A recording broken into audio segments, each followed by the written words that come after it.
Hello everyone, welcome to Kapil Institute Bathinda. So guys, कैसे हैं आप लोग? सो आई होप बहुत बढ़िया होंगे, पढ़ रहे होंगे मस्त तरीके से। चलिए, एनी हाउ, आज है 2 तारीख 2 अगस्त 2023 और शुरू करते हैं आज के करंट अफेयर्स और देखते हैं आज का सबसे पहला न्यूज़ हमारे पास क्या है। देखिए, सबसे पहला न्यूज़ है हमारे पास शहीद उधम सिंह जी की डेथ एनिवर्सरी से रिलेटेड। तो हाल ही में आप लोगों ने देखा होगा न्यूज़ के अंदर कि शहीद उधम सिंह जी की डेथ एनिवर्सरी सेलिब्रेट की गई है। उधम सिंह जी वैसे सुनाम के रहने वाले हैं। इनका जन्म सुनाम में, आजकल जिसे हम संगरूर कहते हैं, ठीक है, संगरूर एरिया पड़ता है, पूरा का पूरा डिस्ट्रिक्ट पड़ता है, उसमें इनका जन्म हुआ था।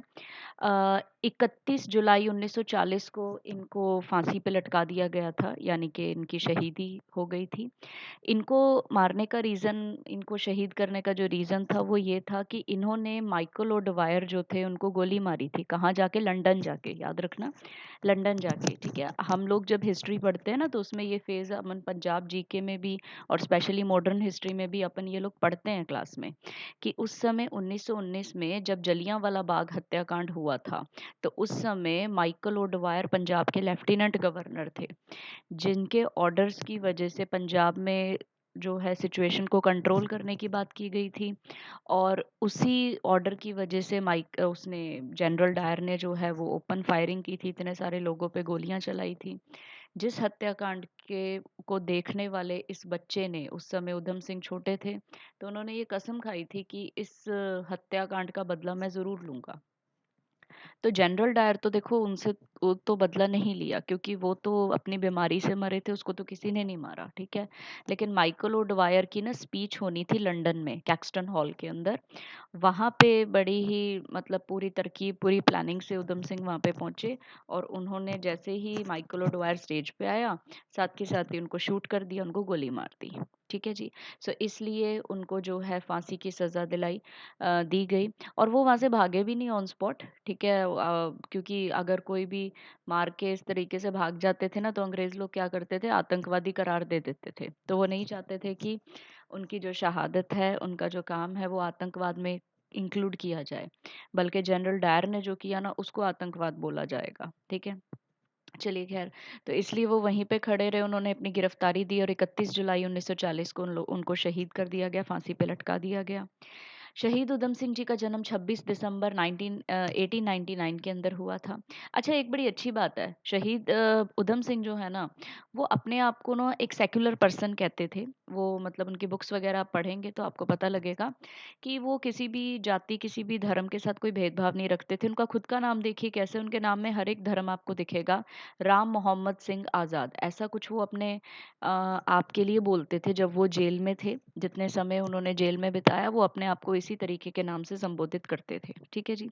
तो ये कुछ पॉइंट्स हैं जो सरदार सरदार उधम सिंह जी की डेथ एनिवर्सरी से रिलेटेड आपको न्यूज़ में पढ़ के जाने हैं, ताकि एग्जाम के अंदर आप लोग इसको हैंडल कर सकें, ठीक है जी। सो फिलहाल इस क्वेश्चन का आंसर क्या बना हमारे पास? C option. चलते हैं अगले सवाल की तरफ। अगला सवाल क्या है, देखिए, इंडियन फ्लैग को इंडियन फिल्म फेस्टिवल मेलबॉर्न के अंदर कौन होस्ट करने वाला है? देखिए, मेलबॉर्न में ना 12 अगस्त को, 12 तारीख को एक ना इवेंट होने जा रहा है जिसका नाम है, मेलबॉर्न ऑस्ट्रेलिया में है ना, तो इंडियन फिल्म फेस्टिवल होने जा रहा है, जहाँ पे, और देखिए डेट जो है ना वो 15 अगस्त के आसपास की है ना। तो इसलिए 15 अगस्त को हम लोगों ने वैसे ही अपना इंडिपेंडेंस डे सेलिब्रेट करना है। तो वहाँ पे इंडियन फ्लैग जो है वो होस्ट किया जाएगा, ठीक है। और अभी सवाल ये पूछा गया है कि कौन इसको होस्ट करने वाला है, तो कौन से फिल्म अभिनेता जो है इसको होस्ट करेंगे। तो ये जो काम है, ये अच्छा काम जो है शबाना आज़मी के द्वारा किया जाएगा। शबाना आज़मी की आपने कई फ़िल्में देखी होंगी, मासूम वग़ैरह बहुत सारी फ़िल्में इन्होंने की है। और जो लेटेस्ट पीरियड के अंदर जो इनकी मूवीज़ रही हैं, उनमें जैसे कि छोटे बच्चों की डरावनी मूवी मकड़ी, मकड़ी में इन्होंने चुड़ैल का रोल किया था। तो चलिए, एनी हाउ, बहुत बड़ी लेगेसी है इनको याद करने के लिए। तो शबाना आज़मी जो है वो होस्ट करने जा रही हैं। तो बेटा, ये दोबारा न्यूज़ में आएगा तो इसको थोड़ा-सा ध्यान में रखना है, ठीक है जी।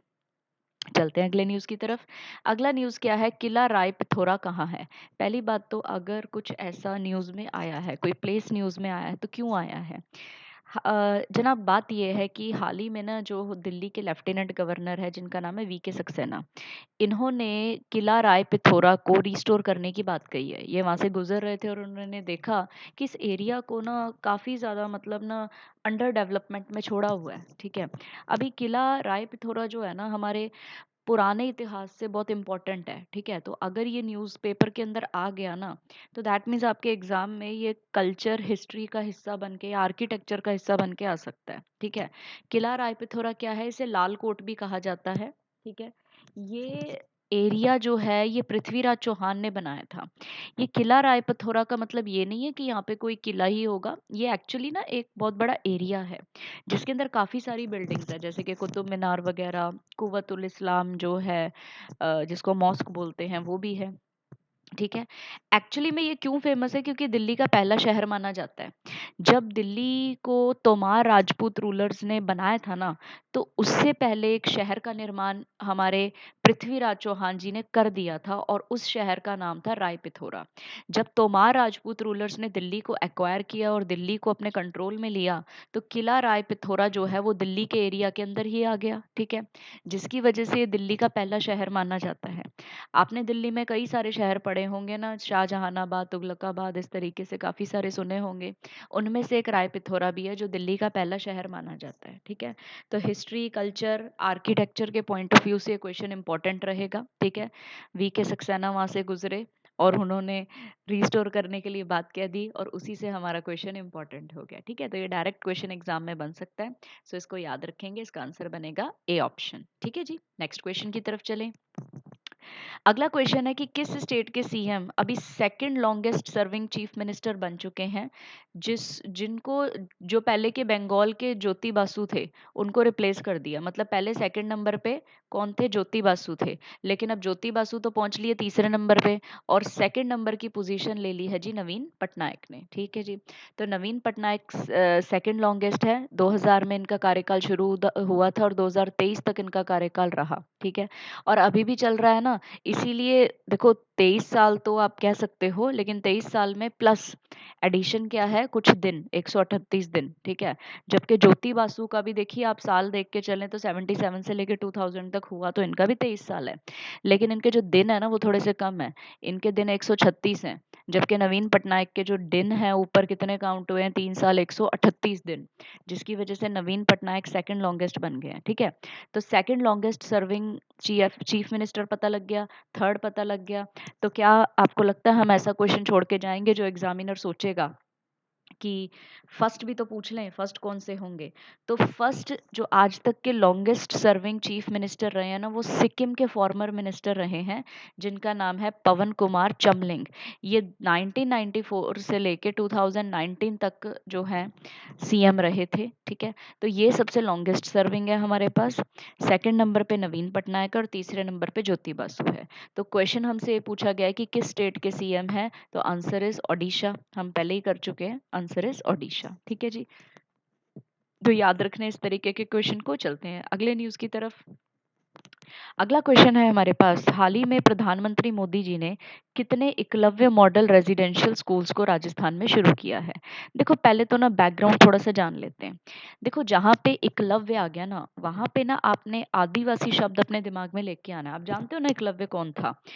जब एकलव्य बहुत बड़ा धनुष चलाने वाला धनुर्धारी जिसे हम बोलते हैं, ऐसा पर्सन था, लेकिन गुरु द्रोणाचार्य ने अर्जुन को वचन दिया था कि उससे बड़ा धनुर्धारी कोई नहीं होगा, लेकिन एकलव्य तो अर्जुन से भी 10 कदम आगे निकल गया। ठीक है, जबकि द्रोणाचार्य जो थे वो ब्राह्मण थे और एकलव्य जो था वो एक आदिवासी था, तो आदिवासी को शिक्षा देने से भी उस समय में मना कर दिया जाता था, क्योंकि शिक्षा सिर्फ क्षत्रियों को ही दी जाएगी, ऐसा कानून था हमारे पुराने समय में। ठीक है, तो एकलव्य मॉडल जो स्कूल है ना वो किसके लिए बने हैं, वो मतलब एकलव्य के लिए, मतलब एकलव्य के नाम से ट्राइबल्स के लिए बने हैं। जो लोग आदिवासी होते हैं, जो लोग ट्राइबल होते हैं ना, ट्राइबल स्टूडेंट्स, यानी कि आप शेड्यूल्ड ट्राइब्स भी ले सकते हो, उनके लिए ये स्कूल्स जो हैं वो बने हैं। ठीक है, तो याद रखना है, जहाँ पे एकलव्य का नाम आ गया ना वहाँ पे आप ट्राइबल का नाम अपने साथ जोड़ सकते हो। ठीक है, अभी 1997 और 98 में ना ये कंसेप्ट शुरू हुआ था, ये ऐसा मतलब हमारे देश के अंदर शुरू हुआ था कि एकलव्य मॉडल रेजिडेंशियल स्कूल्स जो हैं वो चलाए जाएंगे, ठीक है, ट्राइबल स्टूडेंट्स के लिए। इसमें क्या होता है ना कि हर एक स्कूल की कैपेसिटी अप्रोक्सीमेटली 480 ट्राइबल्स की फिक्स होती है कि 480 जो है एक स्कूल के अंदर हम रखेंगे, ठीक है। और इनकी जो शिक्षा होती है वो 6वीं से लेके 12वीं क्लास तक के स्टूडेंट्स होते हैं, क्योंकि बेटा पहली पाँच तो देखो एलिमेंट्री एजुकेशन का हिस्सा बनती है। जो मेन एजुकेशन है आपकी वो 6वीं से 12वीं क्लास तक की होती है, जब आपके बोर्ड्स वगैरह के एग्जाम्स होते हैं, ठीक है जी। तो ध्यान में रखना है कि अभी कि एकलव्य मॉडल स्कूल क्या होता है। अब हम चलते हैं क्वेश्चन की तरफ। क्वेश्चन क्या है हमारे पास कि अभी राजस्थान के अंदर कितने एकलव्य मॉडल स्कूल को इनॉग्रेट किया गया है, तो 6 एकलव्य मॉडल स्कूल्स अभी ये हाल ही में राजस्थान के अंदर लगाए गए हैं, ठीक है जी। तो ये क्वेश्चन ध्यान में रखना है, बैकग्राउंड भी याद रखना है, कई बार आपको बैकग्राउंड से सवाल आ जाता है, ठीक है जी। चलते हैं अगले न्यूज की तरफ। अगला न्यूज क्या देखिए, स्टेट बैंक ऑफ इंडिया को तो आप जानते ही हो, है ना, इंडिया का लार्जेस्ट लैंडिंग बैंक है, ठीक है। इनकी एक ना रिसर्च की रिपोर्ट है जिसका नाम है इको रैप, बहुत इंपॉर्टेंट क्वेश्चन है, इको रैप 2023, ठीक है। पिछले साल भी ये रिपोर्ट आई थी, लेकिन फिलहाल हम इस साल की रिपोर्ट के बारे में पहले डिस्कस करें। देखिए इस साल इंडिया की एक्सपेक्टेशन है कि ये वर्ल्ड की थर्ड लार्जेस्ट इकोनॉमी बनेगी, ठीक है। कौन से साल तक बनेगी इस रिपोर्ट के अकॉर्डिंग, अगर हम करंट रेट ग्रोथ को मेंटेन करके चलते हैं तो, ठीक है जी। मतलब अभी जो रेट चल रहा है ग्रोथ का, बहुत अच्छा आंकड़ा हमारे पास चल रहा है, ठीक है। तो अगर इस चीज को मद्देनजर रखें तो इको रैप रिपोर्ट 2023 की जो है वो क्या कहती है, वो ये कहती है कि इंडिया जो है ना 2027 तक तीसरे नंबर पे पहुंच जाएगा, 2027 तक। तो आंसर क्या बनेगा इसका, बी ऑप्शन, ठीक है। हाँ, अगर हम पुराने साल की बात करें तो अर्लियर फोरकास्ट, पिछले साल का फोरकास्ट था 2029, लेकिन पिछले साल से लेके अब इस साल तक बहुत कुछ बदल चुका है, इंडिया बहुत ही ज्यादा अच्छे पेस पे ग्रो कर रहा है, ठीक है। इसलिए करंट ट्रेंड को देखते हुए अगर यही ट्रेंड चलता रहा तो 2027 तक ही हम विश्व की सबसे बड़ी इकोनॉमी, सबसे तीसरी बड़ी इकोनॉमी के अंदर शामिल हो जाएंगे, ठीक है जी। तो ये ध्यान रखना है। फिलहाल अगर हम बात करें तो अभी हम वर्ल्ड में 5वें नंबर पे आते हैं, फिफ्थ लार्जेस्ट इकोनॉमी इंडिया ही है, ठीक है। एक ज़माना था जब इंडिया को मतलब पुअर कंट्री कहा जाता था, ठीक है, अंडर डेवलप्ड कंट्री कहा जाता था। आज इंडिया एशिया की सबसे बड़ी फास्टेस्ट ग्रोइंग डेवलपिंग कंट्री है, जो कि वर्ल्ड के अंदर 5वें नंबर पे पहुंच चुकी है, और वो टाइम दूर नहीं है जब हम पहले नंबर पे भी पहुंच जाएंगे, ठीक है। और रही बात अंग्रेज़ों के आने से पहले की, 18वीं शताब्दी तक इंडिया वर्ल्ड की वैसे भी सबसे रिचेस्ट कंट्री में आता था, ठीक है जी। चलिए चलते हैं अगले न्यूज़ की तरफ। अगला न्यूज़ भी अच्छा है, देखिए हमारे पास कुछ कल्चर से रिलेटेड, पुराने समय से रिलेटेड।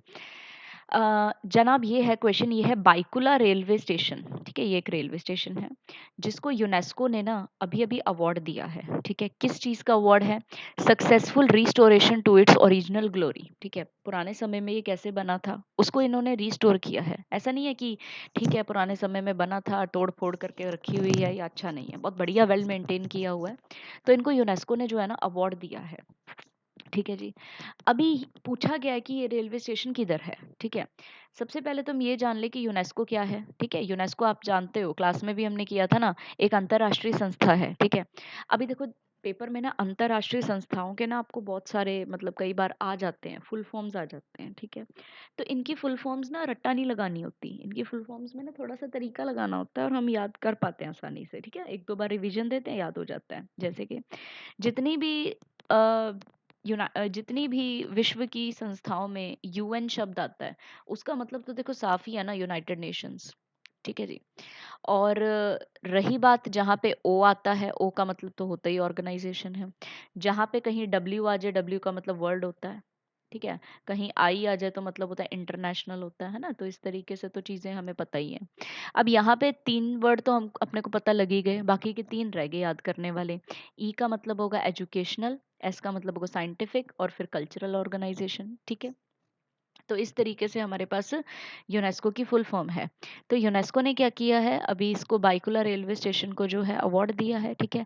अब ये बाइकुला रेलवे स्टेशन की अगर हम बात करें तो 169 ईयर्स ओल्ड है, मतलब अंग्रेजों के ज़माने का है, जी हाँ। जब 1853 के अंदर हमारी फर्स्ट रेलवे लाइन चली थी ना मुंबई से थाने, तो ये जो फर्स्ट रेलवे लाइन थी मुंबई से थाने हमारी चली थी ना, उस एरिया में उस टाइम ये स्टेशन नहीं होता था, ठीक है, लेकिन उस टाइम ये एरिया था बायकुला। उसके बाद बायकुला का रेलवे स्टेशन बना, जिसकी वजह से जो है ये आज इतना फेमस हो गया कि अंग्रेज़ों के ज़माने का है, ठीक है। तो अभी शायद आप लोग समझ ही गए होंगे कि इसका क्वेश्चन का आंसर क्या बनेगा। क्वेश्चन का आंसर बनेगा महाराष्ट्र, यानी कि डी ऑप्शन। ठीक है जी, क्लियर हुआ यहाँ तक? सो इस तरीके से आपको इसको फॉलो करना है, ध्यान में रखना है, ठीक है जी। चलते हैं अगले न्यूज़ की तरफ। अगला न्यूज़ है हमारे पास कि 83rd grand master of India कौन बने, ठीक है। अभी पहले तो ना ग्रैंड मास्टर क्या होता है, देखिए, जो ग्रैंड मास्टर है ना, ये एक सबसे हाईएस्ट टाइटल है जो कि चेस प्लेयर्स को दिया जाता है, किसके द्वारा? फाइड के द्वारा। इसका ना मतलब क्या, हम लिखते फाइड है, लेकिन ये होता क्या है, इंटरनेशनल चेस फेडरेशन होता है ये, ठीक है। इसको फाइड लिखते हैं क्योंकि इसकी भाषा दूसरी है, ठीक है जी। सो ये सबसे बड़ा हाईएस्ट टाइटल है जो दिया जाता है। तो पहली दफा हमारे किसी इंडियन को अगर ऐसा टाइटल मिला था तो वो कौन थे हमारे इंडिया के पहले ग्रैंड मास्टर? विश्वनाथन आनंद, 1969 में। ये कोई ऐसा क्वेश्चन नहीं है जो आपको पता ना हो, या आज मैंने बताया तो हो बहुत बड़ी बात हो गई। चौथी क्लास का पढ़ा हुआ क्वेश्चन है ये, आप लोगों का भूल गए होगे पर, ठीक है। सो तो पहले हमारे ग्रैंड मास्टर ये थे। अभी सवाल आया है कि 83rd ग्रैंड मास्टर कौन बने। देखो हम काफी अच्छे नंबर पे पहुंच गए हैं, और एक दिन ऐसा आएगा हम 100th ग्रैंड मास्टर के बारे में भी पढ़ेंगे, आज नहीं तो कल, ठीक है। फिलहाल 83rd ग्रैंड मास्टर जो है उनके बारे में हम पढ़ रहे हैं। तो फिलहाल कौन बने हैं? आदित्य समंत। आदित्य समंत। इसी के साथ बेटा एक तो हमने फर्स्ट याद कर लिए, एक कुछ जो हाल ही में बने थे ना, 82, 81, इस तरीके के भी याद कर ही लो। जैसे 82nd नंबर पे थे विपुला प्रणीत, 81 पे थे सयंतन दास, 80th पे थे विघ्नेश एनआर, 79 पे प्रणेश, कौस्तव चटर्जी जो है 78 नंबर पे, 77 नंबर पे आदित्य मित्तल, 76 पे प्रणव आनंद, और 75th पे वी प्रणव, ठीक है जी। तो कम से कम इतने से थोड़े से मतलब टॉप के कम से कम 80 तक तो याद कर लो। इसके बाद भी याद रहते हैं तो बहुत अच्छी बात है आपको, ठीक है। लेकिन चलो टॉप 3 तो आपको पता होने चाहिए, ठीक है। 83rd, 82nd, 81, 80, कम से कम इतना तो पता करो, और फर्स्ट कौन है वो पता करो, ठीक है जी। चलते हैं अगले करंट अफेयर की तरफ। अगला क्वेश्चन है हमारे पास इंटरनेशनल टाइगर डे से संबंधित, ठीक है। देखो, टाइगर की पॉपुलेशन हमारे देश में इंक्रीज करना अपने आप में एक बहुत बड़ा मतलब चैलेंज रहा, ठीक है। हम जानते हैं कि जैसे कि हमारा देश है, हमारे देश के राजे महाराजाओं को शेरों के शिकार करने का बड़ा शौक था, जिसकी वजह से वो लोग शेरों का शिकार करते गए और शेर एक दिन खत्म हो गए। अब बेटा ये शेर जो है, इनकी पॉपुलेशन बढ़ाना हमारे लिए इतना ज़रूरी क्यों है? क्योंकि बेटा हमारे ना एक कंसेप्ट होता है जिसे हम बोलते हैं फूड चेन, ठीक है। तो फूड चेन जो है ना वो हमारी बिल्कुल सही तरीके से चलती रहे, इसके लिए हम लोगों को ना बहुत ज़रूरी होता है कि हम लोग जो है अपने इन्वायरमेंट को, अपने नेचर को एक अच्छा एनिमल ऐसा दें जो कि छोटे जानवर का शिकार करके उसको खा जाए, ठीक है। अगर बड़े जानवर नहीं होंगे ना तो छोटे जानवरों से ही दुनिया भर जाएगी, फिर ये छोटे जानवर अपने घर में भी रहा करेंगे आके, ठीक है, क्योंकि जंगलों में जगह ही खत्म हो जाएगी। सो टाइगर्स को सेव करना बहुत ज़रूरी है। कोशिश की हम लोगों ने, प्रोजेक्ट टाइगर चलाया 1973 में, और हमारी कोशिशें जो हैं वो कामयाब भी हुई। आज विश्व में सबसे ज़्यादा जो टाइगर्स की पॉपुलेशन है वो हमारे ही देश में है, ठीक है। खैर अभी वो हुआ थोड़ा सा अलग से डिस्कशन, ऑफ द ट्रैक चले गए हम। इंटरनेशनल टाइगर डे को हम कब सेलिब्रेट करते हैं, सवाल ये है। इंटरनेशनल टाइगर डे को ग्लोबल टाइगर डे भी कहा जाता है, और इसको सेलिब्रेट किया जाता है हर साल 27 जुलाई को, ठीक है। तो 27 जुलाई को हम हर साल सेलिब्रेट करते हैं। इस बार जो है 13th एडिशन हमने सेलिब्रेट किया है।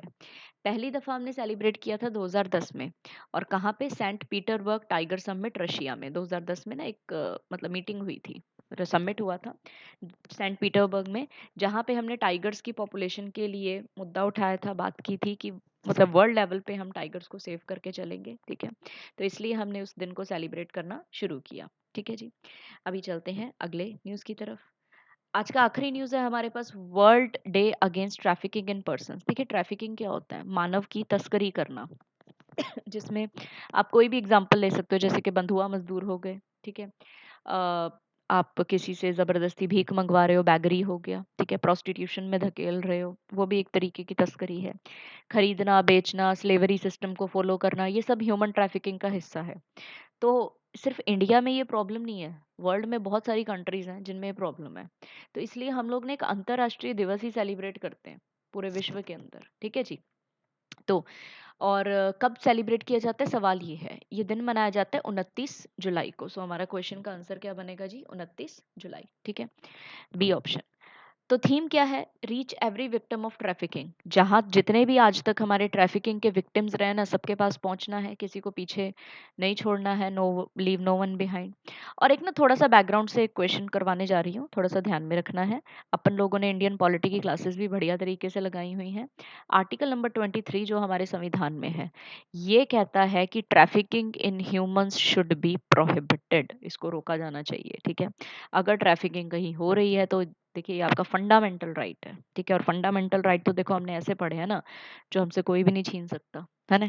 चलिए, सो पूरा चैप्टर हम लोगों ने फंडामेंटल राइट्स का किया, और आज की क्लास में भी किया था अपन लोगों ने। ठीक है, तो आज की क्लास के मुताबिक भी अपना ये आंसर सही बनेगा। तो आर्टिकल नंबर 23, तो अगर आपको ये वर्ल्ड डे आता है पेपर में तो अच्छी बात है, नहीं तो आर्टिकल 23 तो देखो न्यूज़ से रिलेट होके आ ही जाएगा। ठीक है, तो दोनों बातों को याद रखना है।